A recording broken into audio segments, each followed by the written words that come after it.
अस्सलाम वालेकुम प्यारे दोस्तों, सऊदी अरब के नाम पर ठगी के तो आपने पहले कई तरह की घटनाएं सुनी होंगी, लेकिन यहाँ जो खबर हम आपको बताने जा रहे हैं पूरे 22 लोगों के साथ एक साथ ठगी का मामला सामने आया है और ये 22 लोग पूरे के पूरे अपने पैसे भी अदा कर चुके थे। इस पूरी खबर को आपको बिल्कुल डीपली समझाएंगे। इससे पहले एक और अपडेट आपको सऊदी अरब में रहने वाले गैर मुल्कियों के हवाले से देनी है। दरअसल आपको बता दें कि सऊदी बल्दिया की तरफ से कुछ नए रूल्स लागू किए जा रहे हैं, तो आप अपने आप से कंपेयर करके देखिए कि क्या आपको ये सभी सुविधाएं मिल रही है या नहीं वर्तमान समय में। तो यहाँ आपको बता दें कि बल्दे की तरफ से जो नई गाइडलाइन जारी की गई है उसके मुताबिक एक कमरे के अंदर 10 लोग से ज्यादा नहीं होंगे, जबकि 4 स्क्वायर मीटर का एक रूम कम से कम होना चाहिए। और वर्करों की सेहत और सलामती को ध्यान में रखते हुए यहाँ पर साफ सफाई का तो ख्याल रखने के लिए कहा ही गया है।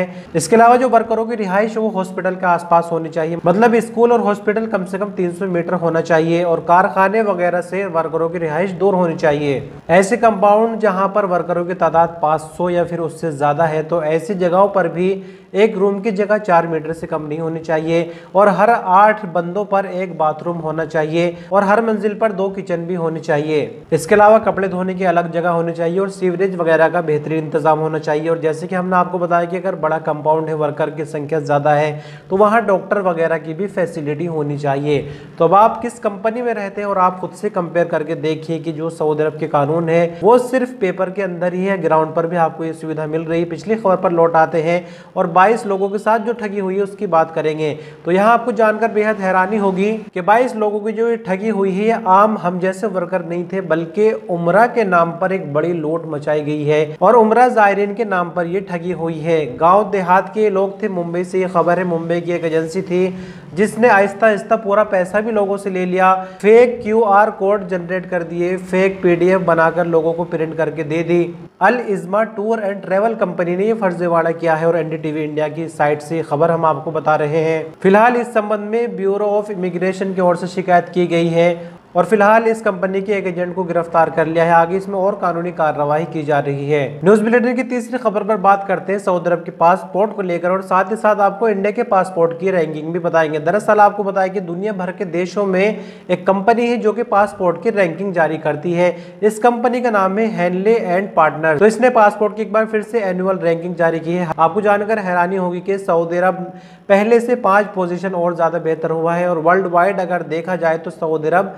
54वें नंबर पर है। मतलब पासपोर्ट की मजबूती से ये देखा जाता है कि पासपोर्ट होल्डर किस कंट्री का पासपोर्ट रखता है, वो कंट्री कितनी ताकतवर है, मतलब फाइनेंशियली कैसी स्थिति है, और उसी के हिसाब से जो फ्री वीज़ा है या वीज़ा ऑन अराइवल है उसकी कई देश जो है वो छूट देते हैं। तो इंडिया का नंबर इसमें 77वां है और चाइना का 60 है और पाकिस्तान का 96 है। मतलब इंडिया इन दोनों देशों के बीच में जिस तरह से बॉर्डर पर खड़ा है, पासपोर्ट की रैंकिंग में भी खड़ा है। लेकिन यहाँ आपको बता दें कि नंबर 1 पर यहाँ सिंगापुर है और पिछले टाइम से भी सिंगापुर ही बना हुआ है। एक और खबर आ रही है उत्तर प्रदेश के शामली से। यहाँ पर एक गाड़ी का मैकेनिक सऊदी अरब में काम करता था। शामली के बाबरी का रहने वाला 37 साल का कार मैकेनिक नासिर अपनी वर्कशॉप से काम करके अपनी रिहाइश की तरफ जा रहा था कि सामने से एक दूसरी कार से टक्कर हो जाती है और टक्कर इतनी ज्यादा जोरदार थी कि नासिर की मौके पर ही मौत हो गई।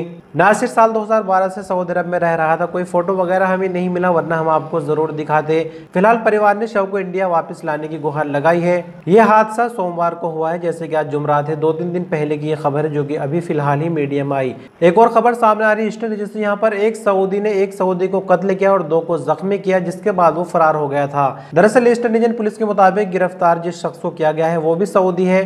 पहले उसने एक अपने हमवतन पर छुरी से कई वार करके उसको जख्मी किया, फिर वहां से दूसरी जगह गया जहां गोलियों से एक दूसरे सऊदी को भून दिया और इसके अलावा भी एक खारजी पर भी हमला किया है। लेकिन इसमें एक सऊदी की मौत हो गई, 2 जख्मी हैं। फौरन ही पुलिस ने इसको गिरफ्तार कर लिया और आगे इस पर कानून के मुताबिक कार्रवाई की जा रही है। किस नेशनलिटी के इसने खारजी को घायल किया है ये खबर स्पष्ट नहीं हो सकी। एक और खबर पर बात करेंगे जो कि सऊदी ट्रांसपोर्ट मिनिस्ट्री की तरफ से। कुछ दिनों पहले जब ट्रंप सऊदी अरब पहुंचे थे तो एलन मस्क भी साथ आए थे, आपको पता जरूर होगा। तो एलन मस्क दरअसल साथ में अपनी जो ऑटोमेटिक कारें बनी हैं, ड्राइवरलेस जो कारें हैं, उनका प्रचार करने के लिए पहुंचे थे, जो कि एक बहुत बड़ी डील सऊदी अरब ने साइन की थी। अब यहां पर देखिए कि कुछ जो कारें हैं ऑटोमेटिक वो सऊदी अरब पहुंच चुकी है और ट्रायल किया जा रहा है किंग खालिद इंटरनेशनल एयरपोर्ट से रियाद सिटी की तरफ। कुछ रास्ते इसके लिए चुने गए हैं, लेकिन यहाँ खबर ये भी है कि एक सिक्योरिटी ऑफिसर फिर भी कार में तैनात रहेगा। वो कार को ऑपरेट तो नहीं करेगा, लेकिन अगर कोई टेक्निकल इशू आता है, कोई गड़बड़ी पाई जाती है, तो वो जो ऑफिसर है उसके अंदर सिक्योरिटी वो फौरन ही उस इमरजेंसी सिचुएशन को संभालेगा। तो यहाँ ड्राइवरलेस कार का आखिर क्या मतलब सऊदी अरब का बन रहा है, जब फिर भी इसके अंदर एक बंदा रहना ही है, तो ये ड्राइवरलेस कार कैसे बन गई, ये थोड़ा समझने में मुश्किल हो रही है।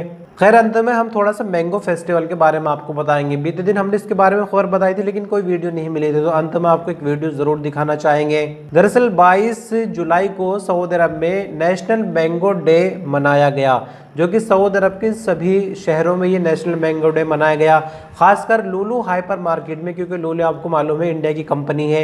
इंडियन एम्बेसी और एग्रीकल्चर मिनिस्ट्री इंडिया की तरफ से मैंगो जो फल है उसको नए सिरे से गल्फ देशों में रिप्रेजेंट किया जा रहा है, मार्केटिंग हो रही है ताकि ज़्यादा से ज़्यादा एक्सपोर्ट इंडिया को आने वाले सालों में मिले। तो इसी के चलते यहाँ पर एक वीडियो है जो कि इंडिया के आमों के लोग जमकर तारीफ सऊदी अरब में कर रहे हैं, वो आपको दिखाना चाहेंगे। मिलते कल कुछ और नई अपडेट को लेकर, तब तक के लिए अपना ख्याल रखिए। अल्लाह हाफिज़। Still, I remember the taste of that. There is one traditional dish in Al Hassa. We'll go with it and we can make asida with mango.